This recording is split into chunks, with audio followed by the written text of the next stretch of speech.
All right, here is a tag that I've been wanting to get my hands on. So big thanks to the crew, Richard, and everybody at Saltzman's in Rhode Island. Link in the description. Tell them I sent you. Get the best deal possible. So I'll also put all the, basic details on this watch, such as the part number, the direct link for Saltzman's, but there's a model number, there's the price point. They are $3,000. It's not cheap. It is a quartz watch, but it is a solar quartz watch. And beyond that, it's kind of like a special movement that TAG worked in collaboration with LJP, and they make the movement for TAG, I think, is what essentially happened. It's called the SolarGraph. And the reason I'm excited about this is because I get I get out a lot. I travel a lot, and I see what's on people's wrist. And Tag Heuer is one that is on a lot of people's wrist. So whether some people might watch my channel and they might be uh, I don't want to say watch snob, but like they might be biased towards different brands that offer, put in their perception, a better value. The reality is Tag Heuer is a very approachable luxury brand, and they know who their target audience is, and they cater to them, and that's exactly what this watch is. It's lightweight, it's grade 2 titanium, it is a solar quartz movement that is, it doesn't even need direct sunlight. It can take indirect artificial light. You're going to get probably a better charge with solar, or like from the sun, like actual sunlight. But even with that, the efficiencies of it are just great. Let's talk about the case size, though, real quick. So that's the other thing. This one really has some good numbers I really like. So 40.2 millimeter wide, 46 point, if we can get it to focus, 46.5 millimeter lug to lug. You can see this thing is completely blasted, raw titanium look. It is only 10 millimeter thick. So this is going to be a good like unisex watch. Men, women, whoever might want to wear this watch. It's going to be extremely comfortable on wrist. It's lightweight, and it's just thin and comfortable. 20 millimeter lug width, so if you want to experiment with some different straps, you could do that. Bracelet does taper down to 18 millimeter. You have half links. You also have a very nicely done tag clasp, just a double pusher, nice and flat, 3 micro adjust. But additionally, you have kind of like an easy link system. You just kind of click it out, it folds over, and it gives you a nice little extension there on the fly, no tools.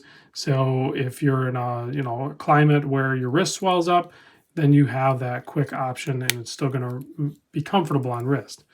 There's a look at the case back, nicely done, very smooth, no sharp edges. 6.6 millimeter screw down crown, keeping the 200 meter water resist. And like I said before, the lightweight nature of grade 2 titanium and a quartz watch puts this thing with all of the links at 89 grams. So once you size it for your wrist, it's going to be a little bit lighter. Not much, but it should be a little bit lighter.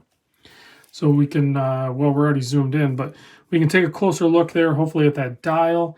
It is a sun ray brushed dial with the kind of teak decking, going across. You have that not quite powder blue. It's almost like a mint colored seconds hand ticking away, hitting the marks for the most part. I think it's really close. You can kind of see there. It's kind of hitting them. So I'm not mad. It's not like in the middle of them or anything like that. Some of them might look like, but it might just be our angle. You know what I mean? So you got to keep that in mind too. It might just be the angle. So, and then all your little pips going all the way around the applied markers are also done in that kind of mint color. Date at the 3 o'clock. Then you have that nice Tag Heuer handset. We'll have 2 different color lume on this. We have a 60 click bezel. This is a very thin titanium bezel, and it still feels pretty good. Oftentimes titanium die bezels just feel really cheap. This one doesn't really feel cheap. It feels it feels at home. It feels like it's natural.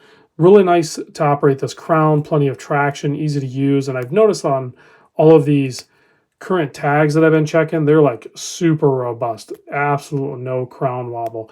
Actually, let's move that handset out of the way so you can see that tag Aquaracer logo on the dial. There you go. I think a long time ago, Tag had an issue with their crown tube assembly, and it seems like whenever they fixed that, they like overbuilt it now, because like legit all of these new tags that I try, they're like super stout. The movement, this is the way the movement works. It's called a TH50-00, and 2 minutes of direct light, preferably sunlight, solar, will get you a full day's operation on this watch. So 2 minutes worth of charge gets you a full day, 24 hours. If you get 20 hours of light, now this can be accumulative. It doesn't have to be all at once. It's not like you have to set your watch out for 20 hours to get 6 months worth. It's 6 months of runtime. It's just, it's always charging. So always, like if you're in an office or if you're outside, or there's always light shining on your watch, whether you realize it or not. That's indirect light. Now, if you have direct light, if you're outside and you have 20 hours of it, this thing's good for 6 months. So the reality is you don't really need to worry about the power of this, most of us, unless you work a night shift and you sleep all day and you're too tired when you get home to set the watch near the window and the watch just lives in the dark, then that's not ideal. You're going to want to probably put some sort of artificial light on this, or try to remember, put it up in your windowsill and let it charge up. But I don't know anybody that would have that issue. Let's give this a quick blast with the UV light. I'm going to try it on my wrist real quick so you can see that. 7 1/4 inch wrist. You can see that it wears perfect. Super thin. Yes, like I said at the beginning, they're $3,000. Probably not going to pay that. I don't know how hot of a movement or hot of a watch this is, what the demand is on it, but probably going to get a discount. I don't know. Check with Richard. See what he says. I don't know. Let's kill the studio lights and check the lume on this. I did notice when I stepped out of the studio to the shipping department where I can weigh the watches, that that seconds hand, watch that. Yeah. So that is trick. I absolutely love the fact that the seconds hand is completely lumed. I would love to see more brands do that. So you have the minute and the seconds hand are kind of a bluish color, and then the hour hand and all the applied indices are nice green. Love the look of this thing when the lights go out. It's very cool. I love that fully loomed seconds hand. It might throw some people off because the minute hand is also like kind of loomed, so you're not really used to a fully loomed seconds hand, but I will take it. I will get used to it. I love it. Thanks for watching.